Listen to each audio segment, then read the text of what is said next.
Episode की शुरुआत में हमें जिनू उसी लाइकन से लड़ रहा होता है जो हमें पिछले एपिसोड में दिखाया जाता है।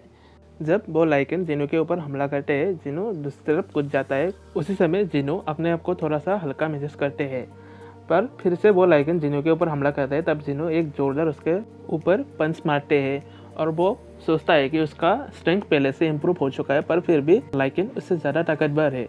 वो उस लाइकन से बचते हुए थोड़ा दूर दौड़ता है, पर लाइकन उसका पीछा नहीं छोड़ता और वो सोचता है कि शायद उसके पास अगर एक वेपन हो जाता तो उस लाइकन को वो आसानी से मार सकता है। तभी उसको कुछ याद आते हैं और वो अपने इन्वेंटरी से एक स्वॉर्ड निकालता है और वो लाइकन को मार देते हैं। उसके बाद और 2 लाइकन आते हैं जिनू के ऊपर हमला करने के लिए। जिनू उसी तलवार से एक को मारते हैं और दूसरे को जब वो मारने जाते हैं वो अपने दांत से उस तलवार को पकड़ लेते हैं। जिनू कहता है कि ये शॉट बहुत ही महंगा है, मैं इसे ख़राब करने के लिए नहीं दूंगा। वो पहले उस लाइकन को लात मारते हैं, उसके बाद आधा सर काट देते हैं अपने शॉट से और वो सोचता है कि ये बीस्ट उस टेम्पल डंजन के मुकाबले तो कुछ भी नहीं। उसके बाद वो थोड़ा सा आराम करते हैं और अपना स्टेटस देखते हैं। उसका लेवल अप हो चुका था और बाकी एबिलिटी भी बढ़ चुका है। ऐसे ही चलता रहा तो वो पहले से काफ़ी स्ट्रॉन्ग बन जाएंगे। उसके बाद वो उन लाइकन में से मैजिक जेम ढूंढने लगते हैं, पर उसको एक आइटम मिलता है इन्वेंट्री में से और वो उस आइटम में से शॉप से कुछ खरीद सकता है, पर उसका लेवल कम होने की वजह से वो कुछ खरीद नहीं पाता और वो अपने आइटम को सेल करके उस स्क्रीन में $20 सेव करता है। तभी जिनू के सामने बहुत सारे लाइकन जमा हो जाते हैं। जिनू कहता है कि पहले भी मैं एक बार मर चुका हूँ, इसलिए कोई डरने की ज़रूरत नहीं है, इन सभी को मैं मार सकता हूँ। और वो उन सभी लाइकन से अकेले ही लड़ने स्टार्ट कर देते हैं और सभी को वो मार भी देते हैं। अगले सीन में हमें उसी डंजन गेट को दिखाया जाता है जो हमें पिछले एपिसोड में दिखाया गया था। उसके बाद फिर से हमें जिनू को दिखाया जाता है, वो सभी लाइकन्स को मार चुका था और वो बहुत तेज़ी से लेवल अप हो चुका है और उसका तलवार भी अब ख़राब हो चुका था। उसके बाद एक स्क्रीन ओपन होता है और उसको एक उल्फ असासिन नाम का टाइटल दिया जाता है और उसको एक टेलीपोर्टेशन स्टोन भी मिलता है, पर वो सोचता है कि इससे अच्छा मौका नहीं मिलेगा ताकतवर होने से। क्या मैं अभी बाहर जाऊँ या यहीं पे ही रुकूँ? शायद बहुत बड़ा फोर्स मेरे साथ कोई खेल खेल रहा है। पर फिर भी जिनू यहीं पे रुक कर अपना लेवल अप करना सुनता है।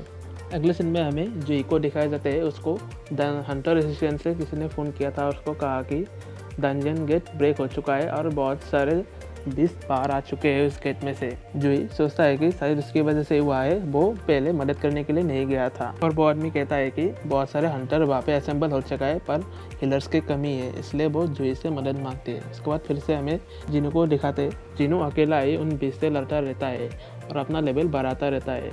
उसके बाद जिनू को कहता हुआ दिखाया जाता है कि हर बीस्ट के ऊपर उसका नाम लिखाया होता है। जिसका नाम वाइट से लिखा होता है वो उससे कमज़ोर होता है और जिसका ऑरेंज से लिखा होता है वो उसका समान ही है और जिसका रेड से लिखा होता है वो उससे ज़्यादा ताकतवर होते हैं। जिनू डंजन बॉस को ढूंढते ढूंढते उस सब स्टेशन के नीचे चले जाते हैं। वहाँ पे पानी भरा होता है नीचे। उस पानी में से डंजन बॉस निकल आता है और वो एक बहुत बड़ा सांप होता है। इसके चारों तरफ स्केल से घिरा होता है और उस स्केल्स को जिनू के तलवार से काटना एकदम ही नामुमकिन है। तभी वो सांप जिनू के ऊपर हमला करते हैं। जिनू किसी तरह उस पहले वार से बचते हैं, पर वो सांप लगातार उसके ऊपर हमला करते रहते हैं और जिनू को चोट लगता रहता है। जिनू कहता है कि मुझे लगा था मैं ताकतवर हूँ, पर इतना काफ़ी नहीं है। इसके बाद सांप उसके ऊपर हमला करते हैं और वो पानी में गिर जाता है, पर वो किसी तरह पानी से बाहर निकल आते हैं। उसके बाद जिनू सोचता है कि मैं यहाँ कमज़ोर नहीं बन सकता, मैं यहाँ पे ताकतवर बनने के लिए आया हूँ और ये सब उन टेम्पल डंजन से तो कुछ भी नहीं है, मैं इसे हरा सकता हूँ। उसके बाद वो सांप उसके ऊपर फिर से हमला करते हैं। तभी जिनू के हाथ से अपना तलवार गिर जाता है, पर जिनू अपने हाथों से ही उस सांप को पकड़ लेता है और वो सोचता है कि इसका पूरा स्ट्रेंथ एक ही पॉइंट में ही लाना होगा, तभी वो उस सांप को मार सकता है। उसके बाद वो अपना पूरा स्ट्रेंथ उस स्केल को तोड़ने के लिए लगा रहता है और वो तोड़ भी जाता है और वो कहता है कि मैं इसको मार के ही रहूँगा और पूरा स्ट्रेंथ उसे ख़त्म करने में लगा देता है और वो अपने हाथों से ही उस सांप को मार देते हैं।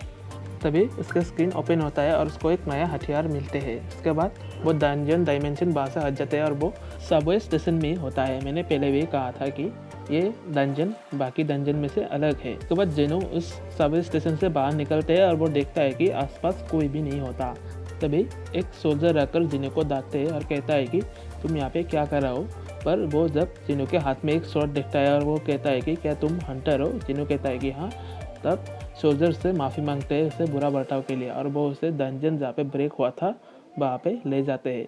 जिन्हो देखता है कि आसपास बहुत ही बुरा हालत हुआ होता है, बिल्डिंग गाड़ी वगैरह टूटा फूटा होता है। उसके बाद वो उस डंजन के पास पहुंच जाते हैं जहाँ पे डंजन ब्रेक हुआ था। जिन्हो देखता है कि उस डंजन गेट में से डंजन बॉस बाहर निकलते हैं और उसके सामने हर हंटर स्ट्रगल कर रहा होता है और वहाँ पे जुई भी होती है। और जुई पहले की डंजन का सदमा अभी भी फूला नहीं था, इसलिए वो डर के मारे कुछ नहीं कर पा रही थी।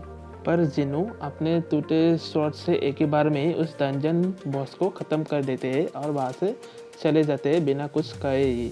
असल में किसी को नहीं पता उस बॉस को किसने मारा है, पर जुई जिन्हो को जाते हुए देख लेता है, पर हमें ये नहीं दिखाया जाता कि जिन्हो ने ही उस बॉस को ख़त्म किया है, ये जुई ने देखा है कि नहीं। इसी के साथ ही ये एपिसोड ख़त्म होता है। अगर आप लोगों को मेरा एक्सप्लेनेशन अच्छा लगा हो तो इस वीडियो को लाइक करिए और सब्सक्राइब करना ना भूलिए।